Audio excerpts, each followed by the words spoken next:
नमस्कार दोस्तों, easy news में आप सभी का स्वागत है। सबसे पहले आप सभी से यही कहना है कि जो भी इस चैनल को अब तक सब्सक्राइब नहीं किए हैं वो इस चैनल को सब्सक्राइब कर ले। हालिया दिनों में आपने देखा होगा कि विपक्षी दल अब लगातार एकजुट होने की कोशिश कर रहे हैं। कुछ दिनों पहले पटना में विपक्षी दलों की बैठक भी हुई थी, जिसके बाद कई तरह की खबरें सामने आ रही है। कहा यह जा रहा है कि विपक्षी दल 24 से पहले एक ऐसे एजेंडे पर पहुंचने की कोशिश कर रही है जिससे सीधे सीधे बीजेपी और नरेंद्र मोदी सरकार को चुनौती दिया जा सके, और इसके लिए ही पटना के बाद 12 जुलाई को अगली बैठक शिमला में बुलाई गई है।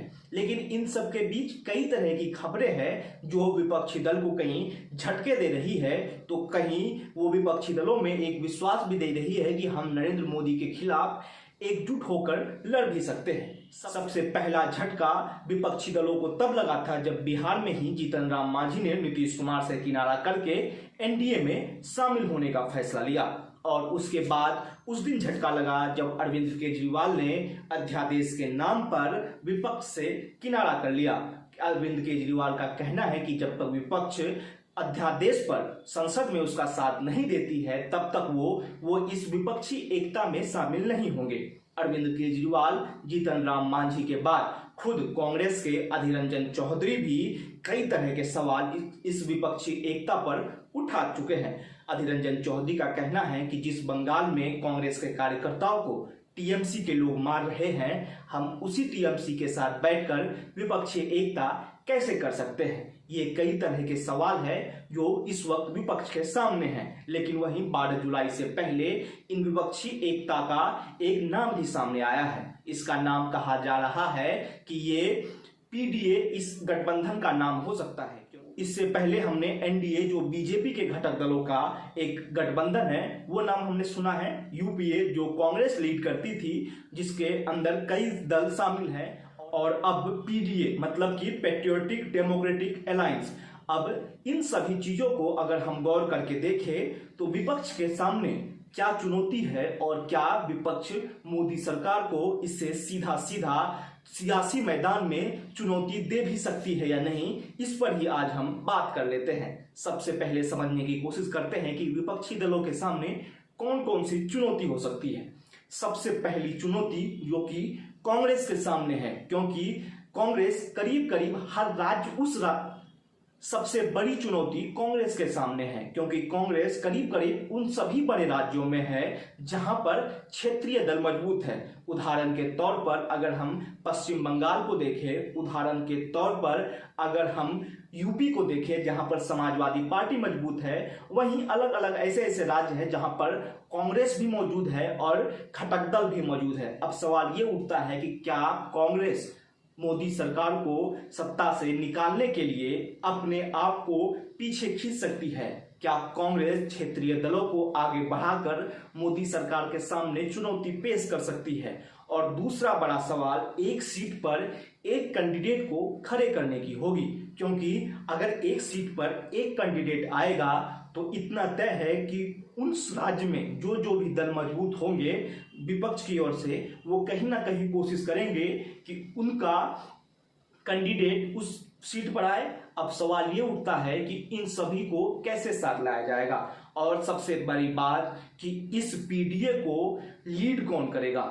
जब पटना में विपक्षी दलों की बैठक हुई थी तो कहा यह जा रहा था कि नीतीश कुमार को संयोजक बनाया जाएगा। बैठक के बीच से खबर यह भी निकल के आई थी कि लालू यादव ने 2 बार उस बैठक के बीच में नीतीश कुमार को संयोजक बनाने की बात कही थी, लेकिन कोई भी दल इस पर आगे बढ़कर नीतीश कुमार को संयोजक नहीं बना सके। मतलब कि उस दिन यह फैसला नहीं हो सका कि इस पीडीए का संयोजक कौन होगा।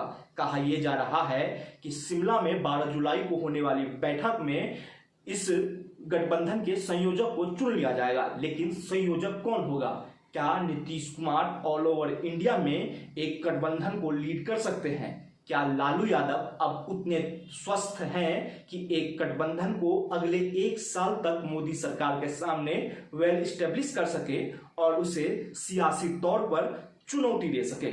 वहीं पर अब आगे नाम देखें तो कांग्रेस में कोई ऐसे लीडर, क्या राहुल गांधी खुद आगे आकर ये जिम्मेदारी अपने कंधे पर लेंगे? क्योंकि जब उन्होंने कांग्रेस के अध्यक्ष का पद छोड़ा था तो उन्होंने यही कहते हुए छोड़ा था कि कांग्रेस की अध्यक्षता कोई और करेंगे, मैं जमीन पर जाकर पार्टी को मजबूत करूंगा। लेकिन जब आप एक जिम्मेदारी को छोड़ते हैं तो क्या राहुल गांधी पीडीए में संयोजक का पद ले भी सकते हैं? उसके बाद सवाल ये उठ जाता है, क्या अब तक विपक्षी दल किसी कॉमन मिनिमम प्रोग्राम पर पहुंचा है? क्या वो प्रोग्राम जनता के सामने विपक्षी दल रखेगी और क्या उसका रूप होगा, ये भी देखना बेहद दिलचस्प होगा।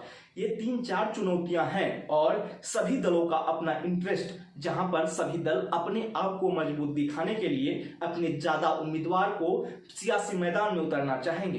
तो सवाल ये उठता है कि कौन सा दल इस 2024 के चुनाव से पहले अपने आप को पीछे लेगा, क्योंकि किसी ना किसी को पीछा तो होना ही है, क्योंकि जब तक वो कोई एक दल पीछे नहीं होगा तब तक किसी एक का आगे बढ़ना बेहद ही मुश्किल है। और विपक्षी दलों के सामने अपने ही अंदर से उठ रहे चुनौती को भी संभालना बेहद ही महत्वपूर्ण होगा, क्योंकि दिल्ली में बैठे नेता तो यहाँ पर बैठकर गठबंधन कर सकते हैं, लेकिन जो दल जहां पर जैसे टीएमसी के खिलाफ कांग्रेस लड़ रही है तो वहां पर क्षेत्रीय नेता किसी टीएमसी नेता के खिलाफ किस तरह से चुनाव प्रचार करेंगे। अब सवाल उठ जाता है कि अगर विपक्ष एकजुट हो जाती है, एक अम्ब्रेला के नीचे अगर विपक्ष आ जाती है तो मोदी सरकार के सामने क्या क्या चुनौतियां होंगी? मोदी सरकार के सामने बड़ी चुनौतियां ये होंगी कि सबसे बड़ा सियासी समीकरण एक तरीके से तैयार हो जाएगा। अगर यूपी को देखें तो 80 सीटों वाला राज्य जिसमें 80 लोकसभा सीटें हैं, वहां पर तो बीजेपी ने मायावती को अब तक अलग थलग रखा है। मतलब कि यूपी को देखें तो बीजेपी के सामने उतनी चुनौती नहीं है जितनी चुनौती बीजेपी को महाराष्ट्र, बंगाल और बिहार में मिल सकती है, क्योंकि अगर MY समीकरण को देखें तो यूपी में वो चुनौती कहीं ना कहीं बीजेपी ने ध्वस्त कर दी है, लेकिन बिहार, बंगाल और महाराष्ट्र में जहां पर विपक्ष एकजुट हो जाएगा तो वहां कहीं ना कहीं बीजेपी के सामने बड़ी चुनौती होगी। सभी जातिगत समीकरण अगर एक साथ मिलकर एक तरफ चले जाते हैं तो बीजेपी को जीतना बहुत ही मुश्किल हो सकता है। अब सवाल ये उठता है, क्या 2024 का चुनाव 1980 के राजनीतिक परिदृश्य को दिखाने जा रहा है? मैं 1980 का जिक्र इसलिए कर रहा हूं क्योंकि इसी साल में इंदिरा गांधी ने विपक्ष के खिलाफ एक नारा दिया था। उन्होंने कहा था कि विपक्ष एकजुट होकर इंदिरा के खिलाफ लड़ रही है और मैं गरीबी के खिलाफ लड़ रही हूं। यही एक पॉइंट होगा जो बीजेपी जनता के सामने रखने की कोशिश करेगी। बीजेपी तो अब से ही कह रही है कि सभी परिवारवादी, सभी भ्रष्टाचारवादी एक साथ आकर बीजेपी के खिलाफ और नरेंद्र मोदी के खिलाफ लड़ने की कोशिश कर रहे हैं, क्योंकि ये अकेले नरेंद्र मोदी के खिलाफ नहीं लड़ सकते हैं। और सबसे बड़ा मुद्दा जो इस चुनाव से निकल कर आएगा, हम अब तक इस चुनाव की बात कर रहे थे, लेकिन जो इस चुनाव से निकल कर आएगा वो बहुत ही महत्वपूर्ण होगा। अगर बीजेपी इस चुनाव को जीत लेती है तो बीजेपी अपने आप को उतनी मजबूत कर लेगी जिसकी कल्पना इस वक्त विपक्ष नहीं कर पा रही है। और अगर विपक्ष बीजेपी को हराने में सफल रहती है तो एक ऐसा ब्रह्मास्त्र बीजेपी के खिलाफ तैयार हो जाएगा जिसको भेद पाना बीजेपी के लिए काफी मुश्किल होगा।